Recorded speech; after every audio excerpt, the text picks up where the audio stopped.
Градинките бараат ковид вакцини за сите своји вработени, од вработените во кујните, воспитувачките, негователки, администрација до техничкиот персонал.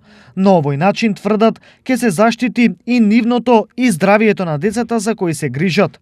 Оваа иницијатива ќе биде презентирана и на Министерката за труд и социјална политика, а идејата е вакцинацијата да биде на доброволна база. Во објектите на нашата градинка почнува да се стабилизира состојбата со заразени вработени. Пополека се враќаат на работа, но за жалот компликации од вирусот ни почина готвачот од едната смена.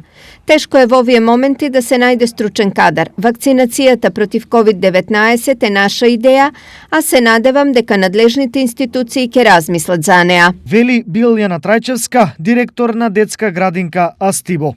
За разлика од пред 2 недели, кога градинките и сите штипски институции беа преполовени со бројот на вработени, деновиве состојбата со заразени со коронавирусот и лица кои се во изолација почнува да се стабилизира. Инаку во регионалниот ковид центар хоспитализирани се 59 пациенти од источниот регион, а дури 30 од нив се на кислородна подршка.